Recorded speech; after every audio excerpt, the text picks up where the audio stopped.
right. So, welcome into Philadelphia Walks PTSD. My name is Sharon Cole, or Sharon, or Cole, or whatever you want to call me. Doesn't matter. I've been called everything under the sun, and I don't care. So, anyway, won't you subscribe, smash that button, and single-handedly become part of the family? So, anyway. I was trying to figure out how to rhyme with family, and all I could think of was single-handedly, or somebody thought of it. I don't know. It was a thought bubble floating through the air, so I grabbed it, or it was thrown in, whatever. So, wanted to come on today, as usual, on day 48, on February 17th, 2023, for my one video each day, 365 days, requesting donations. Deep pockets, big and small, short and tall, whatever, $5, $500,000, $5 million, $8 million. They said 8 is enough. It's because what happened was really bad. It is very serious. There are things that still occur today. I'm trying to sort of lay low and sort of like, whatever they call that when the army men crawl along the ground. I'm kidding. But seriously, I'm trying to operate or pay my bills in such a way that I'm just sort of avoiding too many people outside, too many events, too many gatherings, too many places where things can be orchestrated on purpose. And it does happen, and I'll give you a few examples, or at least I'll give you one big one. Really quick, aside from being made to believe I'd be murdered in my apartment, and I do think there was an orchestrated series of events, things that happened to create all kinds of ruckus and noise. And, it was a big hit in the beginning to make sure I wound up with severe PTSD and hypervigilance out the ASS. I did believe it was the last night of my life back then, the fourth Monday of January 2011. And then if that weren't enough, the games commenced after that, and all kinds of people played these weird games that are like the opposite of what you would expect in general as a civilized society and community. If you were to talk to someone normally, most people would say, "Oh my God, what happened? Are you okay?" And people would do the opposite. Oh, well, you must be crazy.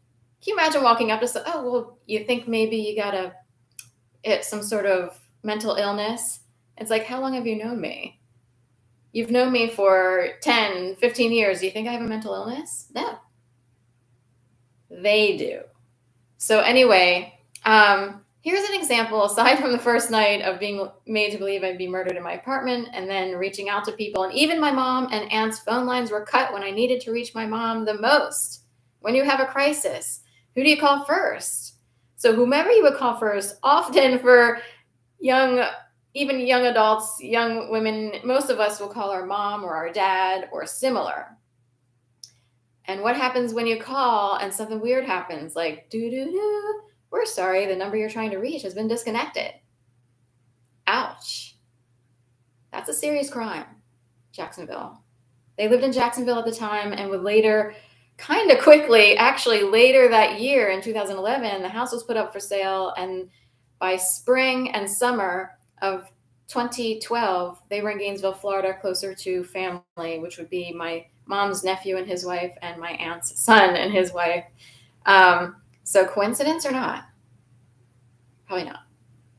So I'll give you a good one here of an example of what it's like to witness things that seem orchestrated and you're wondering how it works, because who would know my passwords on my email accounts? Probably not the guy eating a hoagie in the airplane seat next to you. So here's an example.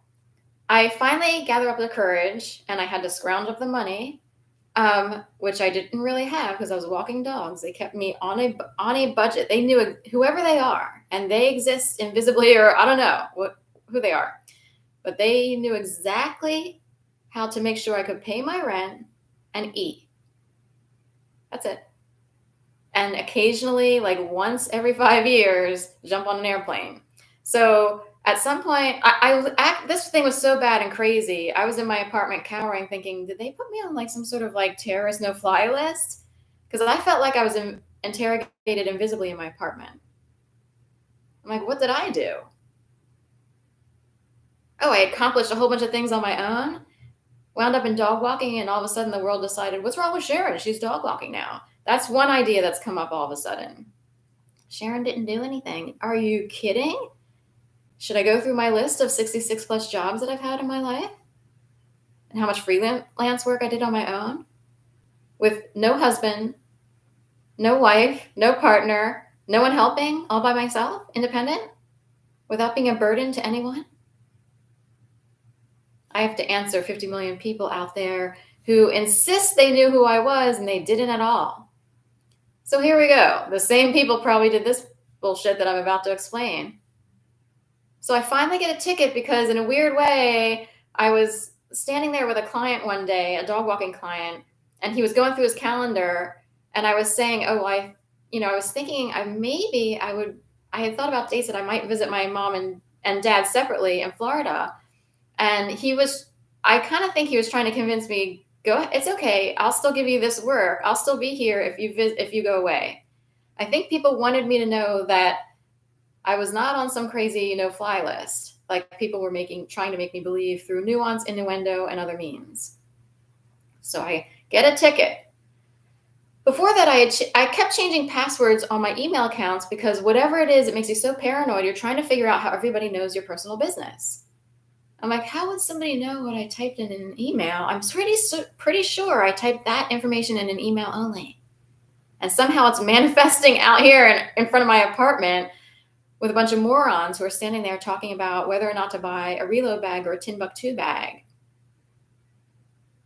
Loudly and projecting it into my apartment. God, I hope they're suffering today. I'm kidding. I wouldn't wish that. They wished it on me. So I changed all my passwords. I went through a whole thing, and I had an email account that I'd had forever. I never use it anymore. And it was a Gmail account. And I changed it. And the password that I changed it to was something like red coat in 345, whatever, star. I don't know where that came up from. Where did that come from? Oh, I'll go with red coat in. I don't know if I had a red coat. I don't think so. Sometimes I look around my apartment like, okay, I'll just pick an object and I'll describe that and make it. But anyway, get on an airplane to go down to Florida to visit my mom and dad separately. I forget how it worked. If I drove down, anyway, it doesn't matter. Point being, I get on an airplane, and this was a time when patriotism or the Patriot Act or whatever was still in play. So they had those people that sat on airplanes even still back then. I think they finally got rid of them, but because of 9/11, they used to have these people who were hired to stay on airplanes and make sure terrorists didn't try to take down planes.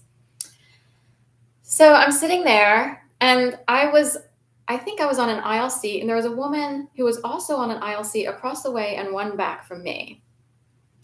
I felt kind of sorry for her because she seemed a little bit like borderline, like maybe she had a schizophrenic problem, maybe at best.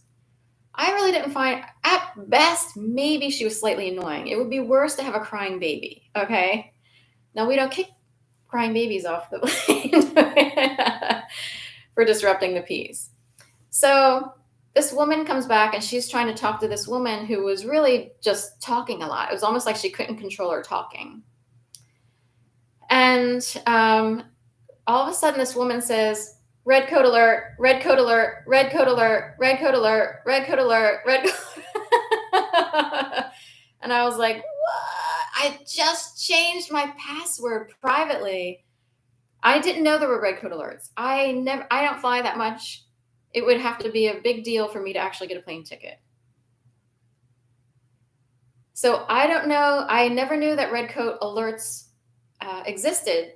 And I think I was on Southwest, I'm not positive, but whatever airline I was on, I guess they called a problem. It would be like, a red alarm or whatever. Whatever they call a problem person on their flight, they call a red coat alert or alarm or whatever. So all the stewardesses and whomever comes back, crowds around this woman, and they escort her off the plane. Everyone starts clapping. Woo, woo, woo, woo. This woman was at best 5'2", probably weighed about 104 pounds. At best, she was a little bit annoying, maybe. One aspirin and she would have been asleep. That's how tiny she was. I didn't clap because I don't do that. I'm not a joiner like that. And oh my God, is this America? I'm not overly patriotic that way.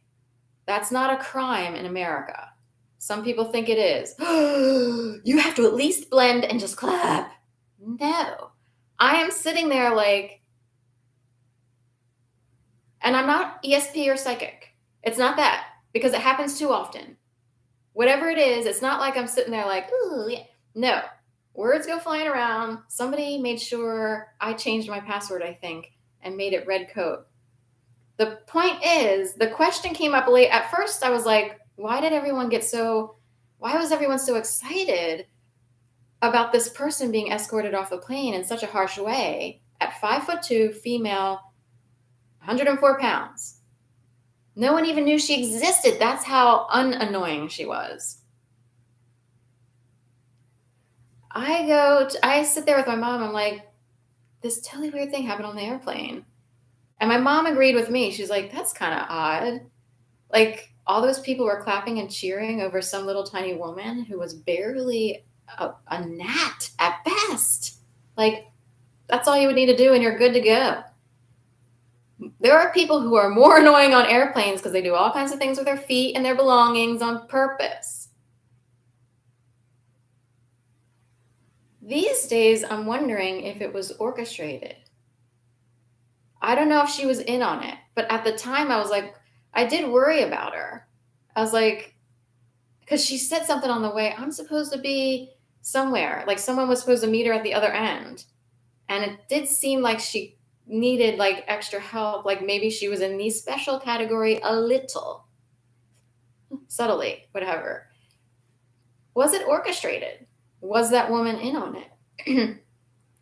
Does it creep someone out to be like, and the thing is, the red coat in thing, that would be the 50th millionth time that something like that happened. That's what I'm saying. It's not like, oh my gosh, I'm psychic. No. This stuff was happening all the time. Red coat in, red coat alarm, red coat alert, whatever it's called. And I'm like, all these people are, we get another one off a plane. That is ganging up on someone big time. I just sat there like, okay, I'll just sit here for an hour and a half, 2 hours, and just pretend I'm not sitting a bunch of moronic yahoos. So that's it. I'll just talk about that today. And it's not just a Philly thing. It's a worldwide thing. It's a country thing. It's all over the planet thing. And when you say something like it's a Philly thing, or it's a this thing, or it's a that thing, it does alienate everyone. We want to be separate and more special. It's a Philly thing you wouldn't understand. Hey, well, it's a I'm superior to most people thing you wouldn't understand. See how it feels? Okay. My country, 'tis a fee, sweet land of